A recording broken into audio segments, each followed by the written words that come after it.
Selanjutnya di sini kita akan masuk ke segmen ketiga dari kuliah kita tentang beberapa konsep yang dasar ya di bidang teori probabilitas. Di sini saya akan menampilkan beberapa preposisi atau usulan gitu ya. Jadi biasanya kalau di dalam matematika tersebut preposisi akan mendahului lema ya. Jadi ini merupakan apa? Sebabnya itu apa? Preposisinya. Kemudian kalau lema kita akan berbicara akibatnya jadi kayak seperti apa gitu ya. Jadi merupakan sebuah satu kesatuan biasanya kalau preposisi dan lema. Nah, karena Anda juga tidak diharapkan begitu ya untuk sampai bisa apa? Sampai bisa mengerti kira-kira pembuktiannya itu seperti apa, maka saya mencoba menampilkan preposisinya saja di sini. Nah, kemudian di sini Anda akan diberikan ya, jadi kurang lebih ini merupakan sebuah semacam Anda boleh juga menganggapnya ya, saya tidak bilang ini betul, tapi boleh dianggap semacam hukum begitu di dalam teori-teori probabilitas, dan ini merupakan konsep yang penting dan sebaiknya tetap Anda ingat sampai kuliah ini selesai. Bahkan saya yakin beberapa akan sangat banyak manfaatnya ya. Nah, pertama kali saya akan menampilkan dulu definisi dari probabilitas begitu ya. Nah, kita lihat dulu. Kalau Anda mengasumsikan bahwa seluruh outcome-nya tersebut di sampel space S, kalau kita berbicara sampel space, berarti kita selalu berbicara di sini dengan S ya. Di sini Anda berbicara bahwa seluruh event atau seluruh outcome atau seluruh keluaran di sampel space-nya dia memiliki kemungkinan yang sama untuk terjadi. Ya. Kemudian di sini saya memiliki S di mana dia merupakan finite ya. Finite artinya terbatas, bukan tak hingga. Di mana dia anggotanya sini 1, 2, 3 dan seterusnya sampai dengan N. Begitu. Ya. Artinya apa di sini? Kalau berdasarkan aksioma 3 yang sudah kita pelajari pada pada segmen sebelumnya, dan di sini karena dia dibilangnya adalah equally likely, maka P event 1, ingat ya, di sini tidak saya tuliskan sama dengan E1 karena sudah saya definisikan bahwa eventnya itu dengan angka. Jadi Anda boleh-boleh saja menggunakan notasi apapun di dalam matematika selama kita konsisten. Maka P event 1 ditambah P event 2 sampai dengan ditambah P event yang ke N tentu sama dengan berapa? Tentu bukan sama dengan N besar. Tetapi kita kembali bahwa P untuk seluruh event atau P untuk seluruh sampel space atau untuk seluruh semesta di sini akan sama dengan ya 1. Oke, jadi ini akan sama dengan berapa? 1. Ya. Sehingga kalau kita memiliki beberapa event, maka P dari event yang ke I, maka tentu saja dia akan sama dengan 1 per N. Di mana jumlah atau kardinalitas dari himpunan yang kita sedang kaji tersebut akan sama dengan kardinalitas dari N besarnya. Nah, kemudian tadi mungkin Anda masih ingat ya, bahwa tadi kalau kita punya aksioma 2 itu yang mana? Bahwa probabilitas dari sample space itu akan sama dengan 1. Nah, katakanlah sekarang Anda di dalam sample space-nya tersebut memiliki beberapa event, dan kita secara khusus atau in particular sedang tertarik mempelajari satu event ini, event yang ke E. Maka tentu saja di sini saya bisa bilang bahwa probabilitas dari event yang ke E tersebut, maka bisa saya tuliskan di dalam event S-nya tersebut, sini, berapa kali E itu akan muncul ya, atau berapa kali terjadi dan sebagainya. Dan di sini adalah total kejadiannya. Sehingga kalau saya berbicara seperti ini, tentu saja kemudian ya, probabilitas E bisa saya ukur dengan cukup mudah. Dia akan sama dengan berapa kali E-nya terjadi dibagi total kejadiannya. Itulah disebut sebagai definisi dasar dari probabilitas. Jadi kalau kita punya beberapa event gitu ya, event 1, event 2, event 3, di mana Anda berikan bobot yang sama 1, maka tidak heran kalau P dari event ke I dengan 1 per N. Ya, itu adalah definisi dasarnya.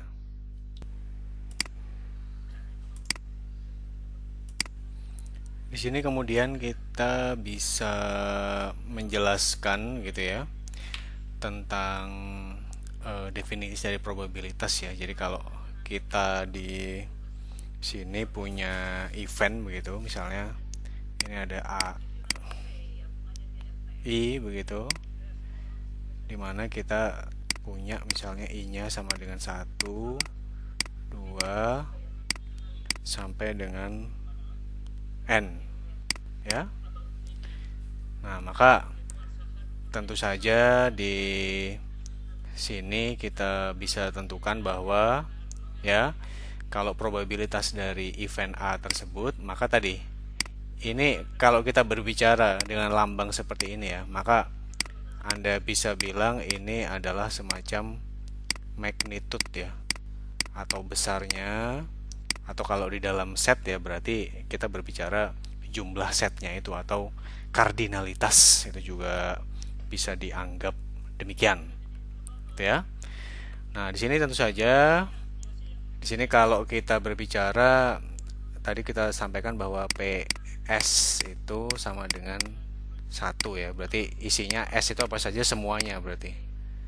Dari dari semuanya yang ada di dalam semestanya tersebut, atau kalau kita gambarkan begitu dalam himpunan Venn, berarti ya semua yang saya berikan warna garis-garis ini.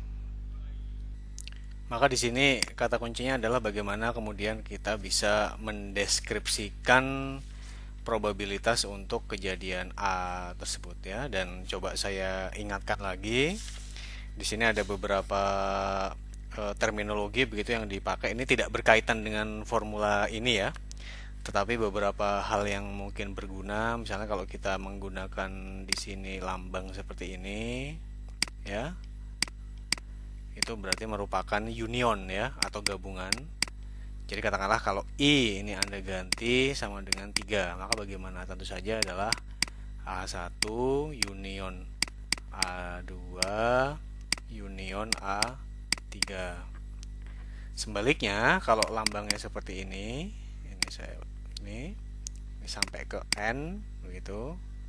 Ini I1, ini adalah AI, di mana I sama dengan 3, berarti ini adalah A1. Irisannya boleh dituliskan, boleh juga enggak gitu. Boleh seperti ini, irisan A2, irisan A3, atau bisa juga misalnya A1, A2 dan A3 gitu ya. Itu merupakan salah satu hal, tapi prinsipnya di sini Anda diharapkan mengingat-ingat dengan baik begitu tentang definisi dari probabilitas ini. Oke, berikutnya di sini dengan definisi probabilitas tersebut kita akan memberikan beberapa contoh kasus yang bisa Anda manfaatkan sebagai latihan begitu ya. Nah, sekarang permasalahannya, misalnya saya ingin melemparkan 2 buah dadu, dimana asumsinya di sini kalau nanti Anda ketemu soal begitu ya dan tidak ada keterangan, berarti Anda bisa mengasumsikan bahwa dadunya tersebut merupakan dadu yang seimbang. Nah, di sini saya ditanya berapa dari dua dadu tersebut eh, akan menghasilkan angka 7 ya. Nah, kalau kita ingat dulu di sini bahwa satu dadu ya demikian kan memiliki beberapa sisi ya. Tentu saja 6 buah sisi. Jadi himpunannya di sini kalau saya bilang untuk satu dadu ya khusus, karena katakanlah saya sebut sampel space-nya adalah S1, maka eventnya adalah munculnya angka 1, 2, 3, 4, 5, 6. Nah sekarang kalau misalnya saya masuk ke dadu yang kedua, di mana S2 sama dengan S1, maka kalau saya sebut sekarang S, ya, yang mana dia merupakan munculnya angka dari dua buah dadu, maka tentu saja dengan mudah kita bisa definisikan satu dadu di angka satu di dadu pertama dan angka satu di dadu kedua. Angka satu di dadu pertama, angka 2 di dadu kedua. Dan seterusnya sampai dengan angka 6 di dadu 1 dan angka 6 di dadu yang kedua. Nah, kita semua ingat the basic principle of counting yang kita jelaskan pada minggu kedua dengan cukup detail. Itu kemudian kita bisa tahu sample space untuk kasus kita ini tentu saja adalah S1 dikali S2 yang mana bakal ada 36 titik di dalam sampel. Nah, tentu saja ini akan menjadi ukuran dari semestanya atau ukuran S. Nah, sekarang kita fokus khusus membahas bahwa A itu adalah kejadian di mana muncul ya total angkanya dari dua buah dadu tersebut sama dengan 7. Maka di sini A bisa Anda definisikan seperti ini. Ini tentu saja adalah kejadian-kejadian yang terkait dengan event A tersebut. Yang pertama adalah 16 gitu ya. Berikutnya kalau ada 16 pasti ada 61, 25. Kemudian tentu saja 7 itu bisa dibentuk dari dadu yang angkanya 2 dan juga angkanya 5, dan ada kebalikannya juga begitu ya. Bisa juga dibentuk dari yang angkanya 3 ini dan 4 dan juga angkanya 4 dan 3. Di sini kan kita tidak menemukan kombinasi yang lain kalau ingin membentuk angka 7. Nah, karena kalau kita lihat di sini jumlahnya ada 6 kejadian begitu ya. 1, 2, 3, 4, 5, 6. Maka dibilangnya bahwa probabilitas event A yaitu total muncul angka 7 itu akan sama dengan 6 kejadian tersebut kita bagi dengan seluruh sampel space yang ada di dadu yaitu 36, berarti total akan sama dengan 6/36 atau setengah ya. Oke. Yang berikutnya di sini ada satu contoh yang lain juga yang sebetulnya juga tidak terlalu sulit begitu ya. Di sini akan ada Anda diminta untuk membentuk panitia begitu ya. Anda diminta untuk membentuk panitia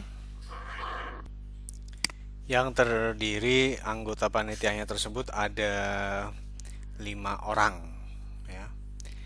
Nah, 5 orang tersebut harus dipilih dari laki-laki yang sebanyak 6 dan perempuan sebanyak 9. Maka total kan sama dengan 15 orang yang ada ya.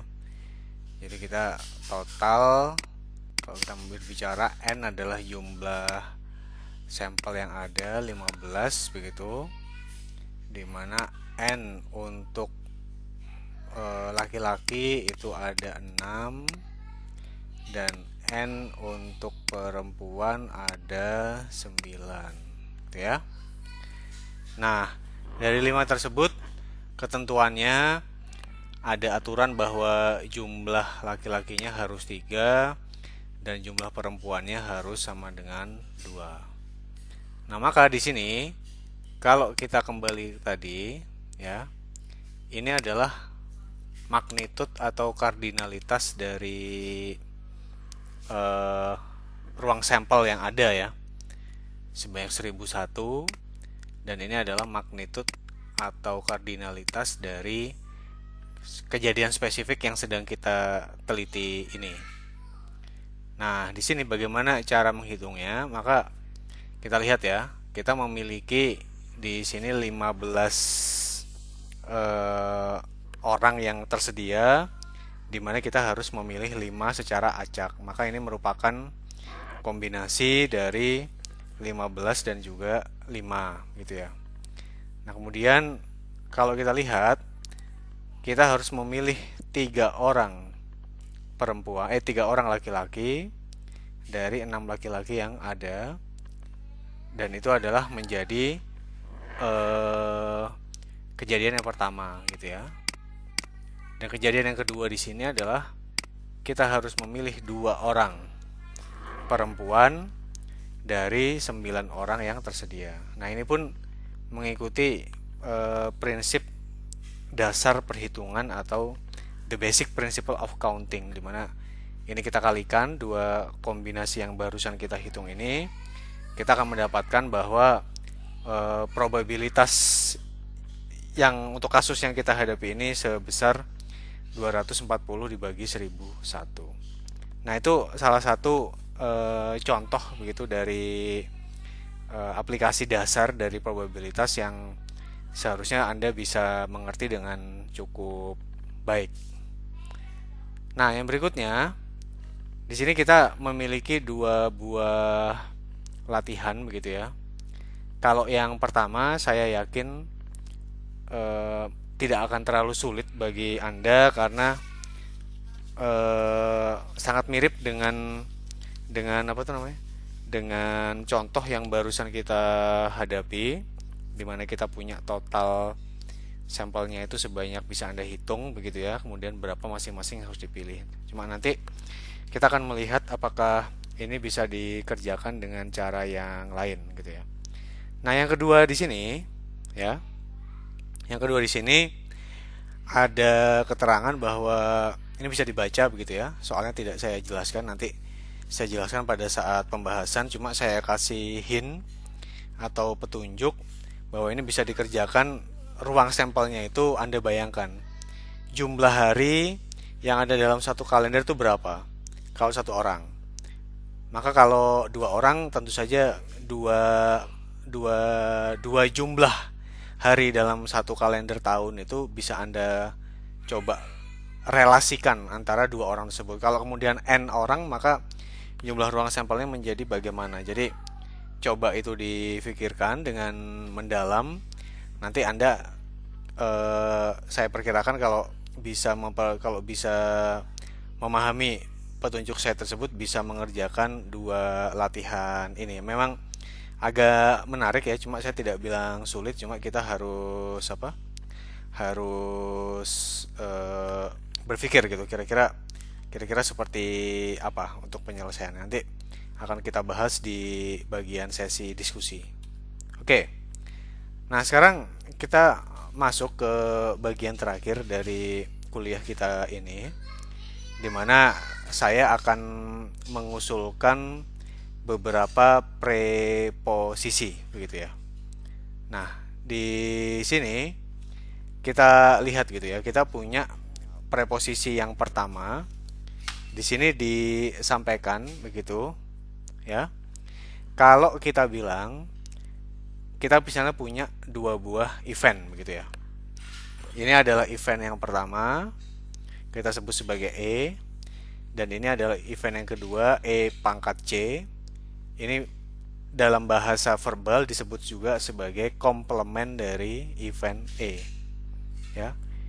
Mungkin Anda bisa memahami kalau dari bahasa Indonesia komplement tersebut berarti artinya adalah pelengkap begitu ya. Nah, secara mudahnya E ini adalah kejadian di mana dia terjadi ya, atau occur gitu kalau dalam bahasa Indonesia. Yang ini adalah kejadian di mana dia tidak terjadi. Dan di sini Anda sampaikan bahwa E dengan komplementnya tersebut selalu mutually eksklusif atau independen, yang mana berarti kalau kita iriskan E gitu, irisan komplementnya, maka dia isinya adalah himpunan yang kosong gitu ya. Sehingga otomatis probabilitas E irisan komplementnya adalah 0. Bedakan dua tanda ini. Ini merupakan tanda untuk menandakan himpunannya, himpunan yang kosong berarti tidak ada isinya, tidak ada anggotanya. Ini adalah probabilitasnya. Ya. Nah, kalau kita hanya mempertimbangkan kejadiannya itu adalah E, maka otomatis kalau Anda unionkan, kalau Anda gabungkan begitu ya. Kalau Anda gabungkan, kita akan memiliki ketentuan tersebut bahwa E ini gabungan dengan unionnya akan sama dengan semesta. Gampangnya bagaimana? Misalnya, ya, kita berbicara gitu, melakukan listing provinsi apa saja yang sudah pernah kita kunjungi. Ya, misal kalau saya katakanlah sudah pernah mengunjungi 12 provinsi begitu ya. Nah, maka kalau kita berbicara yang di Indonesia, berarti ini kan adalah provinsi yang belum saya kunjungi. Kalau saya sudah mengunjungi 12, maka yang belum saya kunjungi pasti akan sama dengan 21.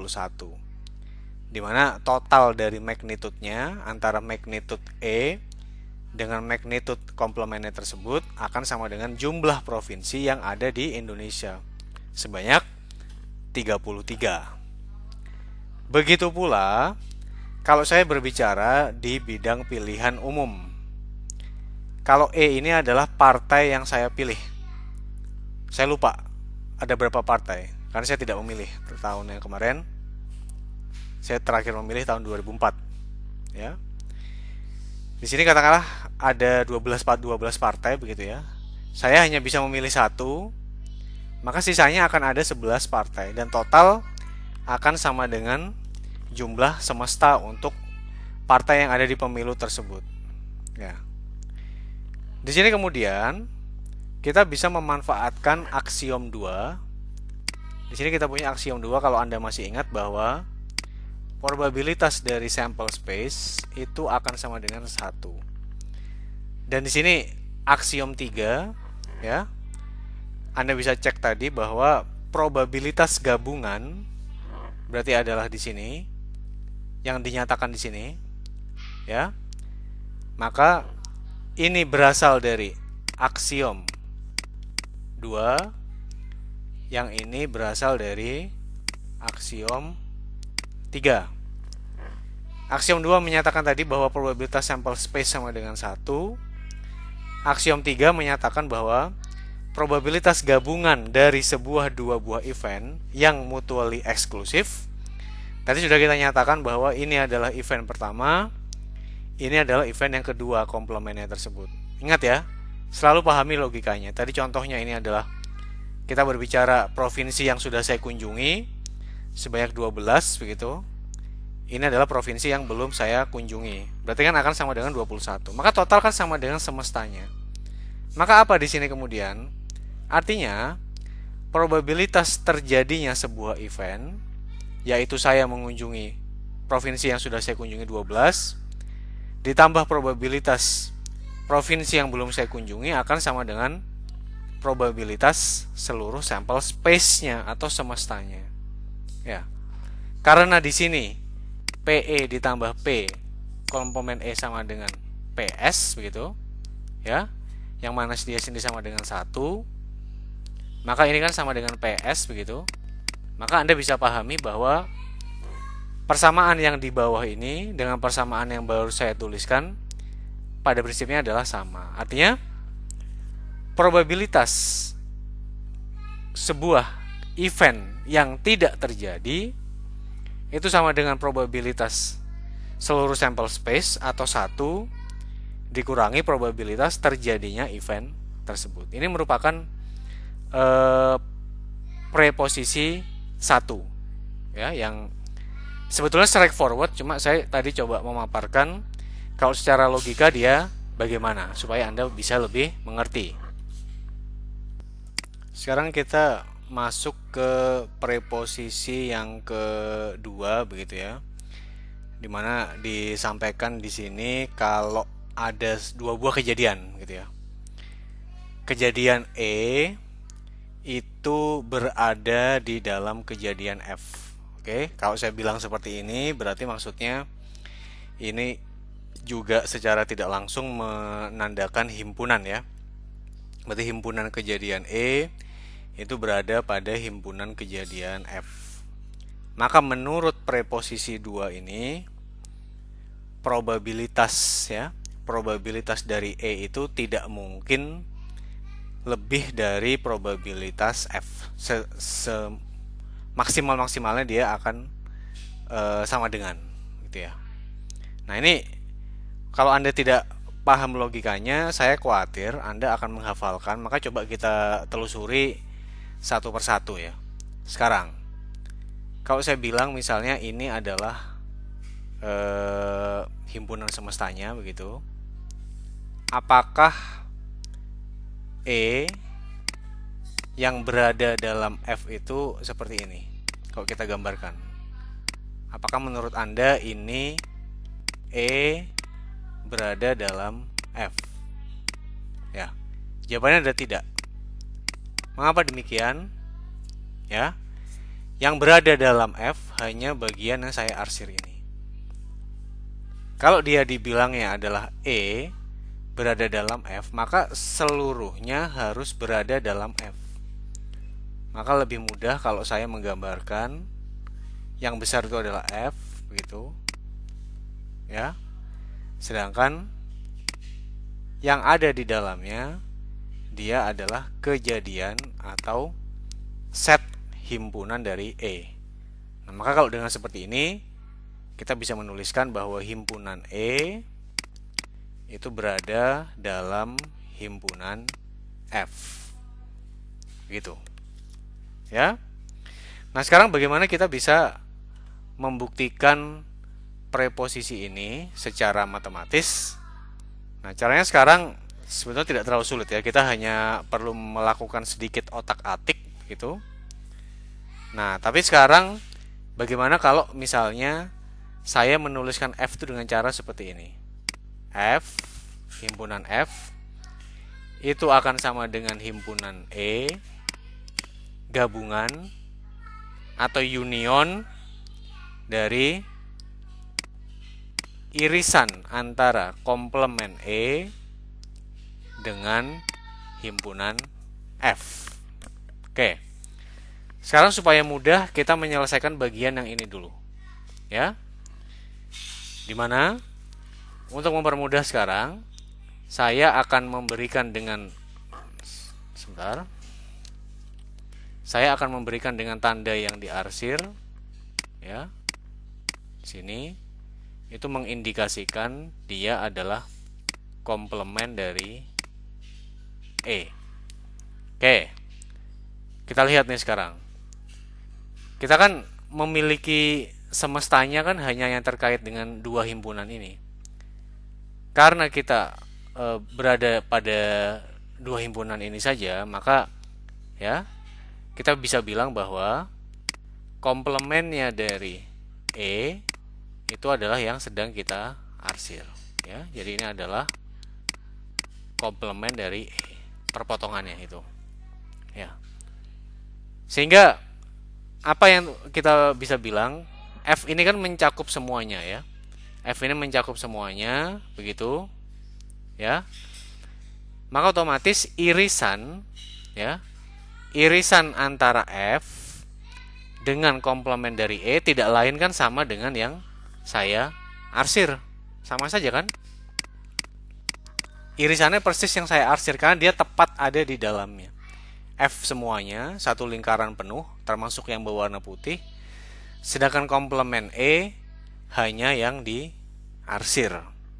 Ya, jadi secara tidak langsung berarti sini kita bisa bilang bahwa sebetulnya karena khusus untuk kondisi yang ini, maka irisan antara komplement E dengan himpunan F itu sama dengan komplement E. Sehingga betul kalau di sini himpunan E yang berwarna putih, irisan komplement E dengan himpunan F itu adalah semuanya, yaitu himpunan F sendiri ya.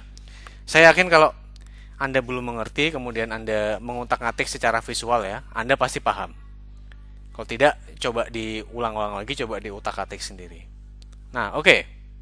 Sekarang, kemudian kita ingat kejadian yang di aksiom 3, di mana aksiom 3 kita ulang bahwa ya, kalau kita punya beberapa himpunan, misalnya di sini I sama dengan 1 sampai dengan N, itu A, I, begitu ya.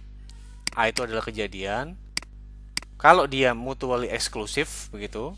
Dan Anda lihat sekarang, pertanyaannya sekarang. Apakah E dengan komplement E-nya itu mutually eksklusif?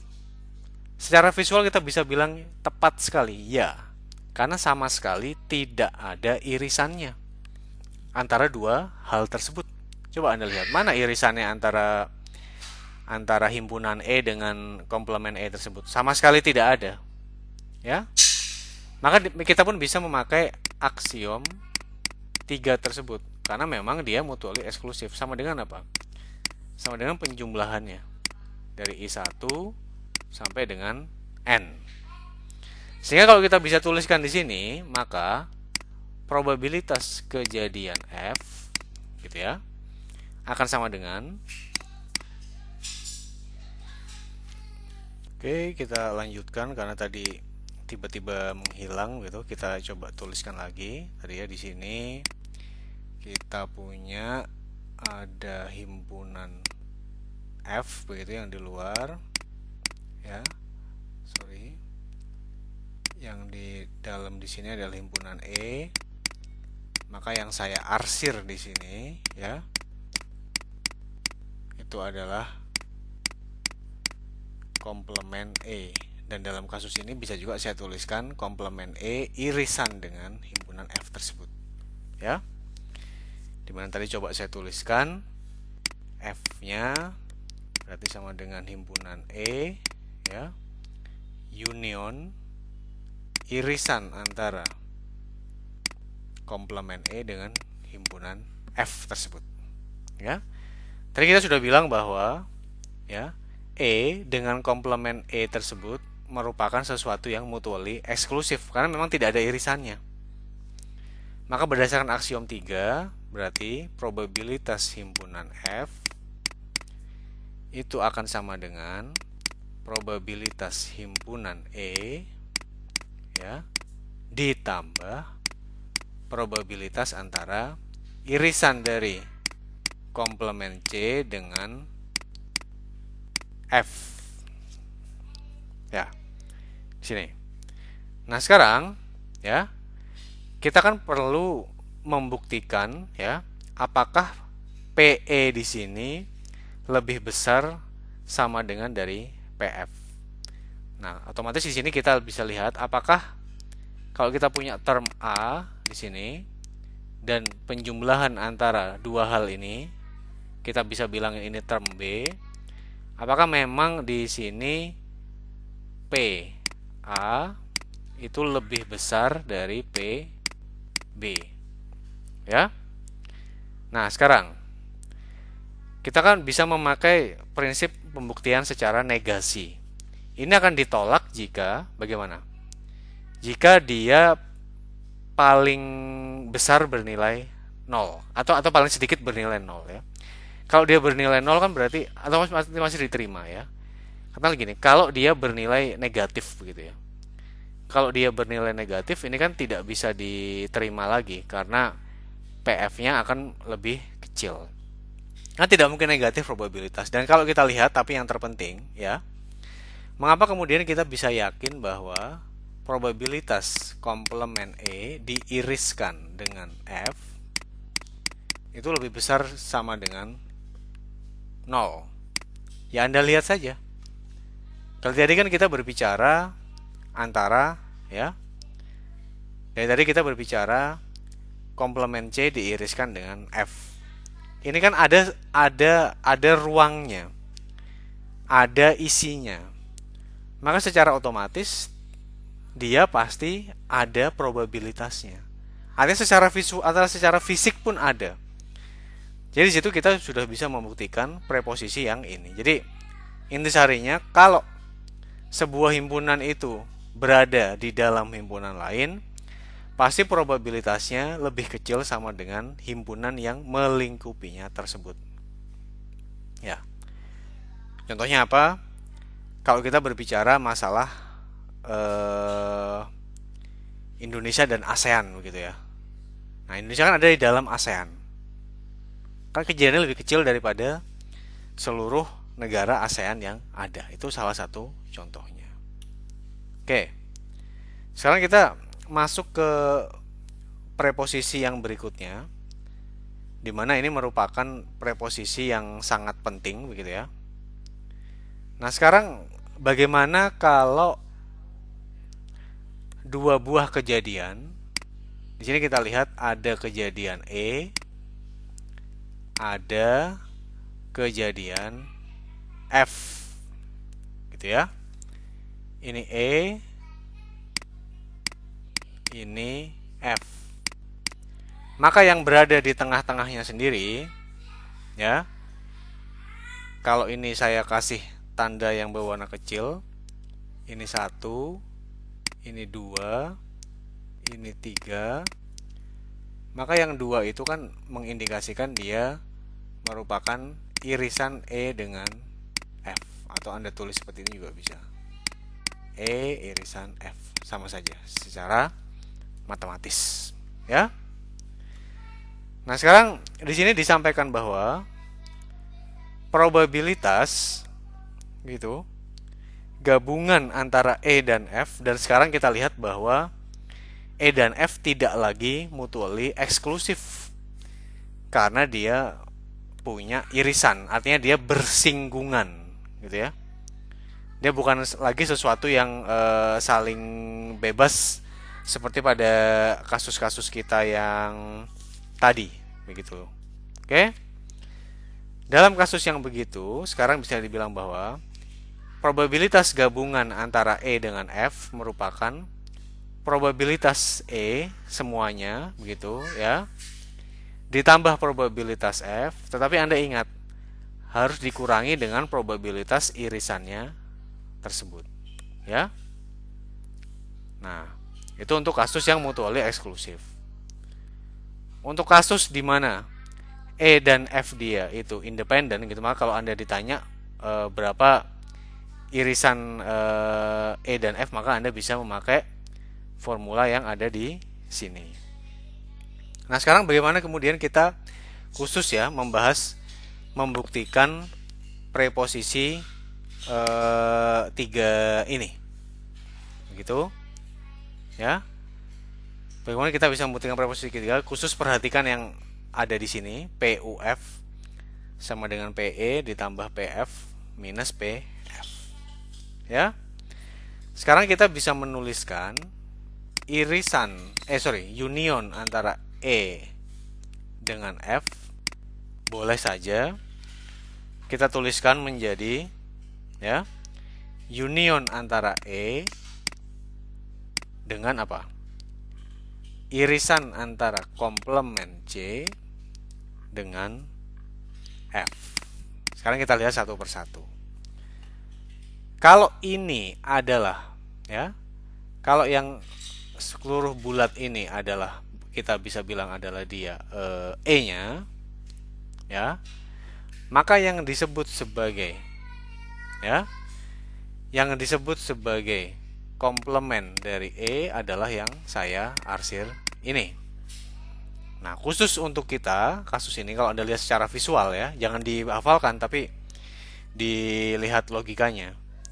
Ya, F ini kan yang besar sini semua, termasuk yang putih yang di area 2 tersebut, begitu ya. Maka komplement C, irisan ya, irisan antara komplement C dengan himpunan F tersebut kan tetap yang diarsir ini. Ya. Artinya apa? Kalau saya menuliskan E union F itu sebagai begini, dia keseluruhan E-nya, kemudian dengan tadi komplement C diiriskan dengan F, begitu ya. Maka ini tetap ini merupakan dua term yang sama saja, ya. Dan di sini kita berdasarkan aksiom 3, kalau kita menuliskan kemudian probabilitas E union F sama dengan probabilitas E ditambahkan probabilitas komplement E diiriskan dengan himpunan F. Begitu. Nah, sekarang pertanyaannya bagaimana kemudian kita bisa mencari probabilitas ini, ya. Nah, kemudian Anda bisa juga membuktikan atau menuliskan bahwa F itu boleh saja saya tuliskan sebagai irisan antara E dengan F, ya. Berarti irisan E dengan F itu adalah yang ini, yang saya kasih kode 2. Saya apakan? Tentu saja saya gabungkan, begitu ya. Saya gabungkan dengan tadi yang sudah saya tuliskan di sini, berarti irisan antara komplement C dengan F. Ya, kan sama saja. Nah, maka kalau yang ini saya tuliskan dengan warna star begitu, maka tetap dengan aksiom 3 di mana kejadiannya kan mutually eksklusif antara E irisan F yang ini, ya. E irisan F yang ini dengan komplemennya yang ada di sini, komplement E C dengan F kan memang mutual eksklusif, memang tidak ada irisannya, gitu ya. Maka ini adalah P F akan sama dengan bagaimana berarti? P ya EF ditambah P ya komplement dari C diiriskan dengan F.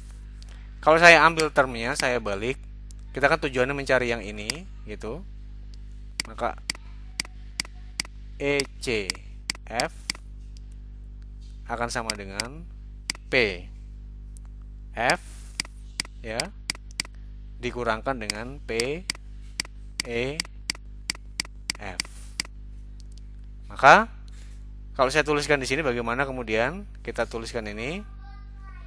Ya, maka P E U F itu akan sama dengan, di sini kita kan tujuannya tadi mencari yang ini ya, P E C F, maka akan sama dengan P E yang ini kan P E tadi ya.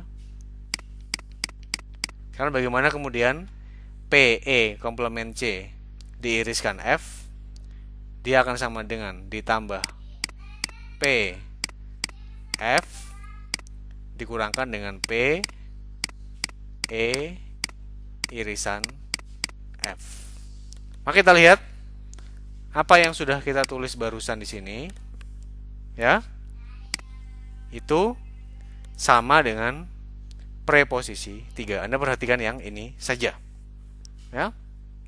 Maka untuk kasus di mana ada irisan antara dua himpunan kejadian, maka PUF tersebut adalah probabilitas dari E-nya, ya, ditambah probabilitas E-nya tersebut, kemudian kita kurangkan dengan probabilitas dari irisannya tersebut, ya. Nah, kemudian di sini Kita bisa juga melakukan generalisasi begitu ya terhadap preposisi tiga. Ini kan tadi kan preposisi tiga, kita mencari union begitu ya. Union dari dua buah kejadian saja. Di mana dua buah kejadian tersebut tidak saling bebas karena dia ada irisannya. Nah, sekarang bagaimana kalau kita mencari probabilitas union dari beberapa kejadian yang juga tidak saling bebas atau saling terkait? Contohnya kalau kita memiliki set himpunannya itu I begitu ya. Di mana I-nya dari 1 sampai dengan N ya. Tentu saja ini merupakan sebuah set yang sifatnya finite atau terbatas ya. Bagaimana kemudian kita mencari unionnya? Atau kalau kita tuliskan ya, kalau misalnya Anda bingung, maka ini adalah A1 union A2 dan seterusnya sampai dengan union A yang ke N. Oke. Di sini kita bisa tuliskan bahwa dia merupakan yang pertama adalah penjumlahannya. Kan tadi kalau kita lihat di sini kan juga merupakan penjumlahannya probabilitas kejadian yang pertama ditambah probabilitas kejadian yang kedua, dan ini pun sama. Akan sama dengan berarti indikasi dari formula yang di term yang ini ya, maka otomatis dia adalah P A1 ditambah P A2 dan seterusnya sampai dengan P A yang ke N. Nah, dan di sini kemudian dia merupakan sigmanya, artinya dia merupakan irisannya ya. Kalau misalnya ada dua kejadian gitu. Ya. Dan ini merupakan dan ini ada beberapa irisan-irisan yang lain lagi. Intisarinya ini merupakan formula begitu ya, yang bisa Anda pakai pada saat union yang Anda cari tersebut ternyata lebih dari lebih dari dua himpunan. Nah, ini kemudian kita memaparkan satu contoh begitu ya yang sangat baik menurut saya untuk menggambarkan tiga preposisi yang tadi sudah kita tuliskan begitu ya. Nah, oke. Sekarang kalau kita berbicara sekarang pelemparan sebuah dadu gitu, maka otomatis sampel space-nya tadi kan kita bisa nuliskan bahwa dia adalah isinya 1, 2, 3, 4, 5, 6. Ini adalah sampel space dari pelemparan sebuah dadu ya.